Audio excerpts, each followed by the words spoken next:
Hello everyone, welcome back to Stock Market Meridian. Today is 11th August 2026 and you're watching today's post-market report. Today our market opened almost around yesterday's closing level, but the calm opening didn't last for long. Selling pressure gradually increased from the morning and continued until the middle of the trading session. Around 12 to 12:30 p.m., the market finally started stabilizing. Buyers attempted to recover the losses and the indices moved up from their intraday lows. However, that recovery wasn't strong enough to completely change the day's direction. And finally, the market ended around 0.5% lower. In sectoral performance, FMCG and reality were among today's biggest losers. On the other hand, pharma and IT sectors managed to stay in the green and were among the top gainers. So overall, it was a cautious session. But the real action today was actually happening at the stock and news level. And when it comes to geopolitics, there are no major new developments today. There are also no significant changes in the ongoing US-Iran conflict at the moment. However, there is one very interesting development related to an alleged assassination threat against US President Donald Trump. What exactly happened, how Trump reportedly avoided the threat, and why this development is important in the current situation, we'll discuss all of that later in this video. But before that, let's get into today's biggest market news and stock-specific updates one by one. First update is about healthcare sector. Imagine paying thousands of rupees every day just for a hospital room. Now imagine the government saying that these charges could be benchmarked against nearby 3-star hotels. The committee highlighted the huge difference between healthcare costs in public and private hospitals. For example, the report noted that single private rooms at Nanavati Max Hospital in Mumbai cost around 6,000 to 12,000 rupees per day. At Max Super Speciality Hospital in Saket, Delhi, room charges were reported at around 7,000 to 11,500 rupees per day. And the bigger concern is not just room charges. According to NSS survey data, average hospitalization costs were around 6,631 rupees in public hospitals, compared with approximately 50,508 rupees in private hospitals. That's a massive difference. The committee has therefore recommended standardized package rates for common surgeries. These packages could include surgeon fees, diagnostics, consumables, and post-operative care. For complicated treatments, hospitals could also be required to provide patients with legally binding upfront cost estimates. The committee has also raised concerns regarding foreign ownership of hospital chains and recommended reviewing FDI limits on direct acquisitions. But there is one very important point here. These are recommendations, not mandatory government regulations yet. However, if such recommendations eventually turn into policy, listed hospital operators could face pressure because standardized pricing could potentially affect margins. So stocks like Apollo Hospitals, Max Healthcare, and Fortis Healthcare could remain in focus. In short, this is not necessarily an immediate regulatory shock for hospitals, but it is definitely a signal that healthcare affordability and hospital pricing are becoming a bigger policy priority. And that's something investors in the healthcare sector cannot ignore. Next update is Vedanta demerger could bring $159 million of passive flows. Now here's a development that could directly influence stock prices through one simple mechanism: passive fund flows. Following NSE Indices semi-annual review, 4 newly demerged Vedanta entities are expected to attract combined passive inflows of up to $159 million. The index changes become effective from September 30th, 2026. The biggest beneficiary is expected to be Vedanta Aluminium Metal. The company has been included in both the Nifty 100 and Nifty Next 50 and could alone attract around $149 million of passive inflows. Then we have Vedanta Oil and Gas, around $4 million, Vedanta Power, around $3 million, Vedanta Iron and Steel, around $3 million. And Sterlite Technologies could receive around $10 million. But there's an interesting opposite side to this story. Vedanta Limited could potentially witness around $13 million of passive outflows. Why does this matter? Because index inclusion isn't just a name change. When stocks enter major indices, passive funds tracking those indices generally need to buy them. That can create additional demand around the effective date. And this comes at a time when several of the newly demerged Vedanta businesses have also reported strong first quarter performances. So the Vedanta story today isn't just about the demerger. It's also about index visibility, potential passive buying, and stronger institutional participation. And that combination could keep these stocks firmly on investors' radar until the index changes take effect. Next, here's perhaps one of the most interesting turnaround stories in today's market. A stock that once traded dramatically below its IPO price is now receiving a target price above its original IPO issue price. I'm talking about Paytm. Global brokerage firm Bernstein retained its outperform rating but sharply raised its target price from 1,500 rupees to 2,200 rupees. And remember, Paytm's 2021 IPO issue price was 2,150 rupees. So Bernstein's new target is actually above the original IPO price. rupees. Paytm has already recovered more than 410% from its May 2024 low of 310 rupees. But Bernstein believes there could still be more room for growth. The major assumption? Potential merchant discount rate or MDR on UPI transactions. Bernstein expects a nominal MDR to potentially improve Paytm's net payments margin by around 3 to 4 basis points. That could translate into nearly 2,200 crores of additional EBITDA by FY30. The brokerage also estimates that this could increase Paytm's FY30 EPS by approximately 30% compared with its earlier forecasts. From the technical side,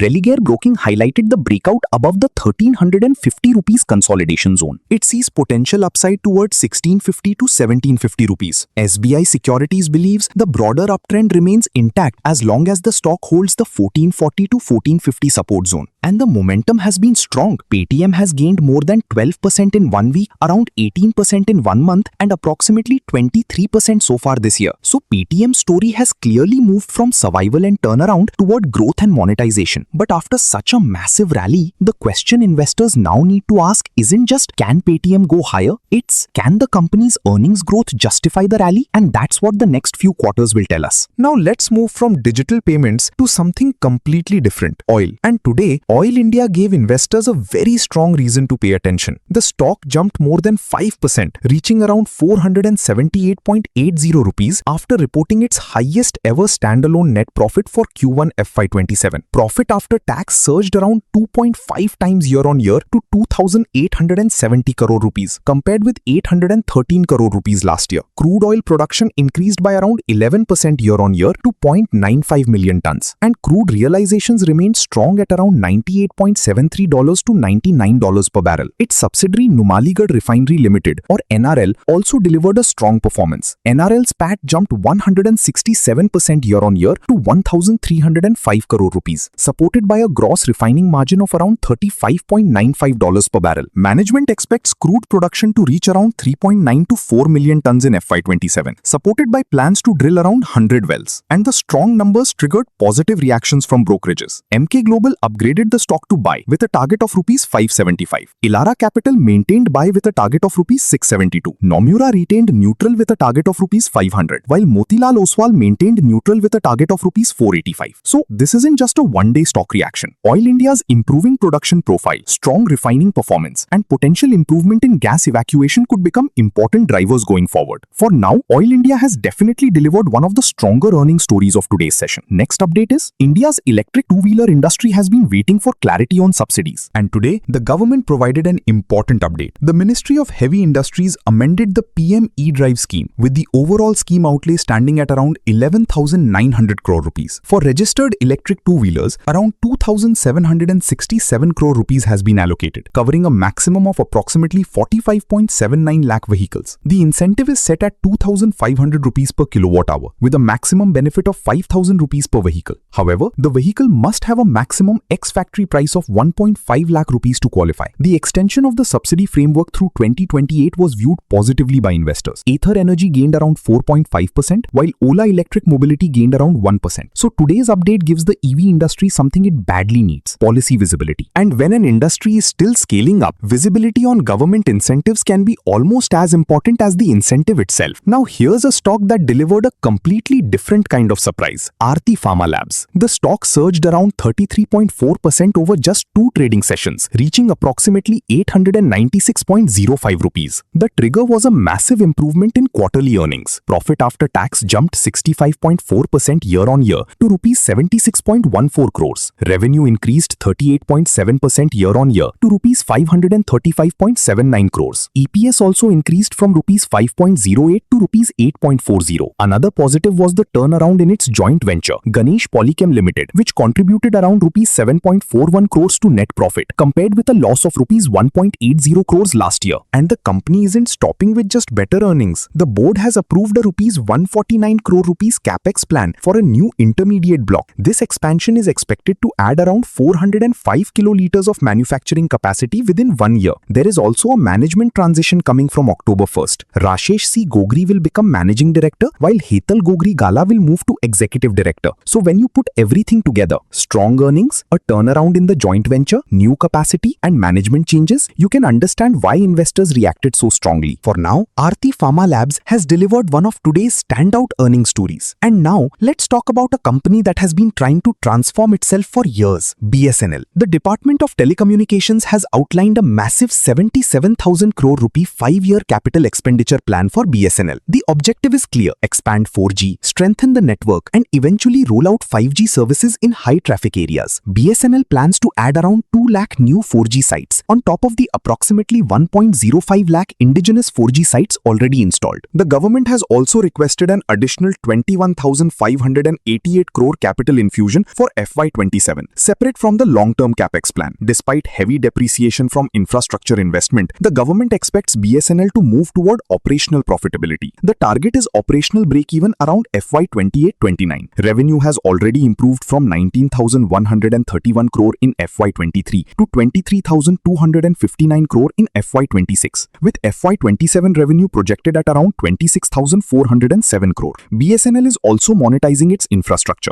During FY26, it generated around 1,019 crore from tower leasing and another 410 crore from dark fiber leasing. So BSNL's story isn't simply about spending 77,000 crore rupees. It's about whether that investment can finally transform BSNL from a loss-making telecom operator into a financially sustainable network. And FY28-29 could be a very important period to watch for that transformation. Now, let's come to today's most unusual geopolitical development. There were no major changes in the broader US-Iran conflict today, but a report involving Donald Trump has caught significant attention. According to the Washington Post, Trump reportedly changed aircraft while leaving Turkey after what was described as a credible assassination threat from Iranian proxy forces. And the reported method of escape sounds almost like something from a spy movie. Trump publicly boarded the familiar blue and white Air Force One in Ankara, with media cameras watching. But according to the report, the aircraft was reportedly used as a decoy. A hydraulic catering truck was positioned near the aircraft. Trump and key aides reportedly entered the container, which was then driven across the tarmac. They were transferred to a smaller US Air Force C-32A aircraft, which subsequently flew Trump to Britain. Meanwhile, journalists and some White House staff reportedly remained on the larger aircraft. The objective was simple: make potential attackers believe the president was still on the larger aircraft. The reported incident comes amid heightened concerns surrounding presidential aircraft security and missile defense capabilities. The White House defended the security protocols, emphasizing that multiple threats exist against the president and that authorities use every available tool to protect him. Interestingly, a similar deception tactic was reportedly used in 2000 when President Bill Clinton traveled to Pakistan on an unmarked aircraft while Air Force One acted as a decoy. But here's where this becomes particularly interesting from a geopolitical perspective. Peace discussions and diplomatic efforts may be taking place, yet at the same time, the security environment around the conflict remains extremely tense. And if threats like this continue, could they make diplomatic negotiations even more difficult? Could they push President Trump toward a harder position? We don't know yet. But one thing is clear: the conflict may not be showing major changes on the battlefield today, but the risks surrounding it remain very much alive, and markets will continue watching every development closely. Now, before we wrap up, let's quickly look at today's major quarterly results. Starting with Zydus Life Sciences, revenue improved, but EBITDA, net profit, and margins declined on both a year-on-year and quarter-on-quarter basis. Overall, a disappointing set of results. Next is RVNL. Revenue, EBITDA, and net profit improved year-on-year, but declined sequentially. The positive point is that margins improved both year-on-year and quarter-on-quarter. Overall, a good set of results. Next is MRF. Revenue improved, but the remaining key earnings parameters declined on both yearly and quarterly comparisons. Overall, disappointing results. And finally, Siemens Limited. Revenue improved, but the remaining major earnings parameters declined on both year-on-year and quarter-on-quarter comparisons. Overall, another weak set of results. And that's all for today's post-market report. If you found this analysis useful, make sure to like this video, share it with your fellow investors, and subscribe to Stock Market Meridian. We bring you the key developments from the Indian markets, global markets, geopolitics, commodities, and company results, so you can stay informed without getting lost in the noise. I'll be back tomorrow morning with another detailed pre-market report before the Indian markets open. Until then, trade carefully, stay informed, and never let the market control your emotions. Thank you so much for watching. Signing off, Jai Hind.